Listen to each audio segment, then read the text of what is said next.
If you had a problem, a danger lurking in your house, would you want to know about it? And would you want to know what you can do about it? Well, I'm pleased to introduce James Mann with Radon Environmental.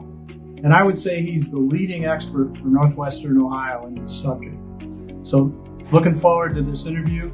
Thanks so much for coming, James. Thanks, Jim. Yeah, I've been around a long time, since the late 80s, so I don't know if I'm the best expert in Northwest Ohio, but it's a great conversation. Yeah. Well, so you started your company in what year? In actually 1988. In 88. Now, was radon a big thing back then, or what was the deal? Yeah, it was just really starting to become known. There's a great story of a man by the name of Stanley Watkins, who lived in eastern Pennsylvania, worked in a nuclear power plant there. And of course, when you're a power plant worker, typically you'll get checked for any radiation when you leave the plant at night. Sure. So they kept setting off the alarms, and he would go home, come back the next day, and he was getting ready. He was registering radiation, and they couldn't figure out where. They finally tested his home, and they found that his home measured at over 2,000 picocuries of radon. Wow. Which, yeah, that's pretty stunning. It's like smoking like 30 packs of cigarettes a day. So oh, wow. Every member of that family would have gotten cancer, no doubt. So that kind of began the public awareness campaign. Shortly after that, the EPA produced guidelines for those contractors and homeowners that wanted to test their own homes. And it gradually developed into a small niche kind of industry. And we've hung with it ever since the beginning. Had some role actually in those beginnings when the EPA was formulating its guidelines and so on. Wow, that's awesome. So you were in kind of the ground floor, and we were fortunate to have you here in Northwestern Ohio. Yeah. So tell me a little more about your company. What areas do you serve, and what do you do? Well, I started the company in 1988, primarily doing testing, but once the testing is done and the results are in, someone has to come in and figure out a way to reduce those levels. And so I began to learn that and gradually do both testing and mitigation. Started out in my basement with a 1988 Ford truck and one single monitor, and grew to include a couple of employees as my children grew older. They entered the business. They actually now run the business. I'm retired. Oh, really? Yeah, I'm very present, but I'm retired. And so, yeah, it's been a family business since 1988. We serve all of Northwestern Ohio, occasionally get as far east as the western suburbs of Cleveland, and as far west as Indiana line, and up into the southeastern Michigan as well. Okay, well, great. So if I'm working with a buyer and they get a contract, purchase agreement to buy a house, what should they do? What would be your suggestion? Well, typically, we certainly live in an age where home buyers are looking to have that home looked at by some kind of professionals before they buy it. And over time, radon inspections have become a very vital part of that. So the first thing I would recommend would be to find a home inspector, maybe a home inspector who's licensed to test for radon, or of course they can always call Radon Environmental Services and we'll provide that same service.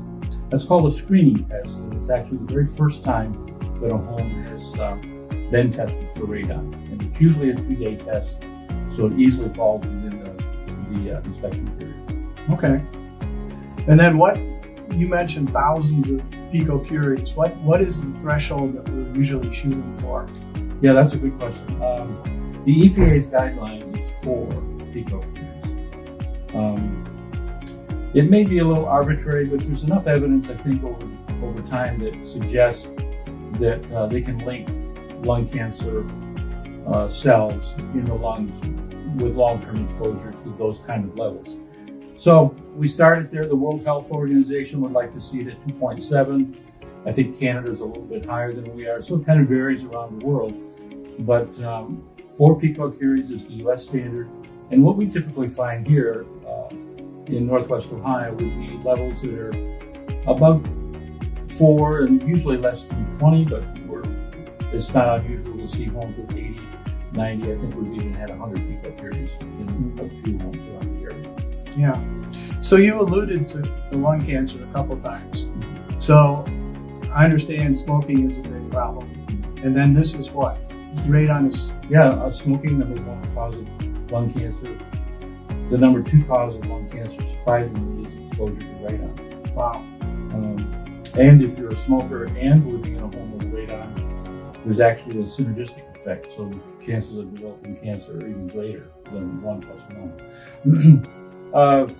Quickly, the science behind it is pretty simple. Radon is a radioactive gas, and it decays like any other radioactive material. But it decays in less than 4 days. So you've got radioactive activity taking place in the air when radon decays. And like other elements, it decays into alpha, beta, and gamma radiation. The alpha radiation is the heaviest particle, which can actually penetrate the skin. So if you're breathing in radon and breathing out radon, no harmful effect. But if that radon that's in your lungs decides that it's time to decay, you're going to get a burst of alpha radiation to the lung. And that over time, and of course the concentration of radon could definitely lead to, they kind of linked it to the damage caused to the p53 gene, and that breaks the bond and begins the cancer to develop. Wow. So if a homeowner isn't sure, if they don't know what condition they're in, and they're not buying a house, so we're not in the inspection process, what should they do if they want to be sure they don't have radon? Well, another good question. Of course, they can call our company and we can provide that test. We do recommend purchasing test kits online that are authorized and licensed in the state of Ohio, as opposed to, for example, going into your big box store and picking up a radon test off the shelf. Simply because you don't know where that test kit has been, you don't know under what conditions it's been exposed to. So there is an easy way to test yourself, and we can lead you to the proper place to purchase those, but a homeowner can certainly test on their own. Okay. Well, at the end of this video, I want to put up your contact information, your company information, so people that want to know more can reach out and get a test. Great. Yeah, I'm glad you'll be pointing that up. We just have done a major renovation of our website, and I'm telling you, you could probably read our website from front to back and pass the state's requirements for being an Ohio radon mitigator or tester. There's a lot of good information. All right. A lot of links in the other. Well, good. Maybe I can get some continuing education out of that for my license. So, if the test is above a threshold, what then? Tell us a little more about how you fix these things. If you're involved in a real estate transaction, there's a different protocol. And that protocol would be if your test results come back at over 4 pico periods, you'll want to take steps to mitigate that home. That is, we put in a system that actually reduces the radon level in the home. In a situation where you're a homeowner, you've got more time to work with, there is a separate protocol that would suggest maybe doing a test the second time. But those are clearly outlined in the Consumer's Guide to Radon, which I think you'll allude to a little bit. Yeah, I'll try to link that to this video.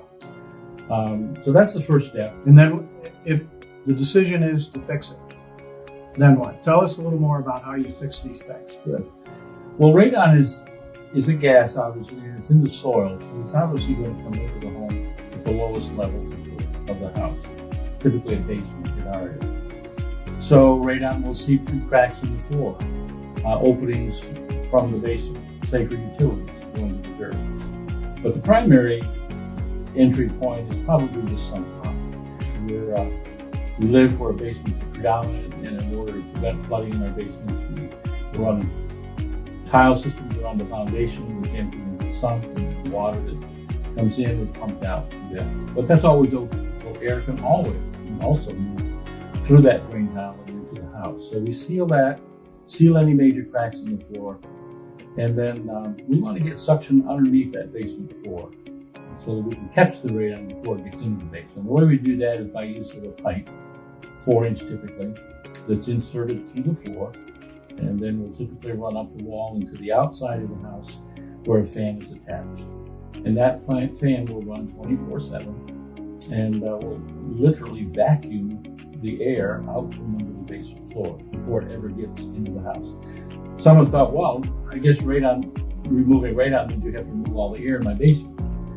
Just the opposite. We don't have anything to do with the air that's already in the house. We're catching it below the basement floor and sucking it out of solid pipe, blowing it out into the atmosphere where, yes, it's a little more concentrated, but code requires it to be above the eave of the house, and then the radon will disperse back into the atmosphere of the house.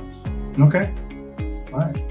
Well, have you ever had a home that you could not, or I mean, how often, I guess, do you ever see a home that you can't really mitigate, even though you do the right things to fix it? I don't think we've ever had one that we couldn't mitigate. We've had some that we've turned down just because looking at the problems, and those are typically very, very old farmhouses.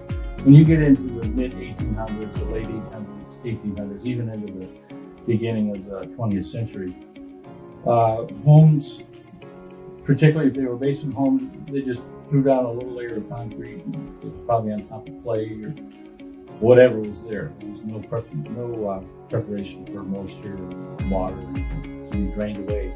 So when we try to use our technology to get air to move through the soil and we're pulling on hard clay, it's going to be difficult. So there'll be times, but it's typically in these very, very old farmhouses or even older homes in the community that we're just really have a hard time. Okay. Not impossible. Yeah. But I don't think I've ever had a home where a buyer couldn't get it mitigated. I must be really rare. And so I would say to most homeowners or buyers that this is a solvable problem. It costs some money, but then you've really got a much safer place to live. Right.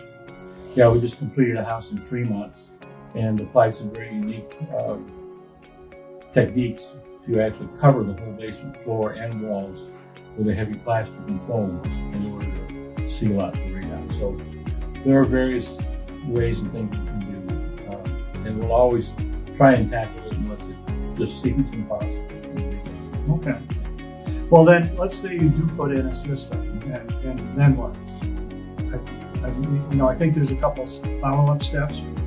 Well, of course, when we put the system in, we do a follow-up test to make sure that our system is working and operating. And we actually attach it to the warranty at that time as well. So if a homeowner wants to test our results over the period of that 10 years with them, they can certainly test themselves. They can call in other testers, whatever they'd like to do.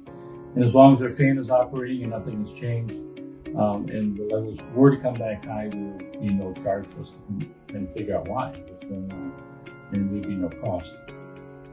Typically, the fan manufacturer offers a 5-year warranty on the fan, so those typically get replaced quite often under the warranty. So, and then I think the final follow-up is that EPA recommends doing biannual testing. So once every couple of years, maybe do that home test that we mentioned earlier. Okay. Perhaps call us and we'll come in and do a test for you. In our special warranty program that you can sign up for, we actually inspect the system every year and do a test every year as part of the warranty. Not the warranty, but the service contract that we provide. Sure. Well, that's great. I think this is good to know. I think it's good for everybody I know and our loved ones. I want you to be safe. I want you to live where you can thrive. And so, James, it's been an honor and a privilege to get to hear your story and find out some of the information. Thank you, sir. Thank you. Have a great day.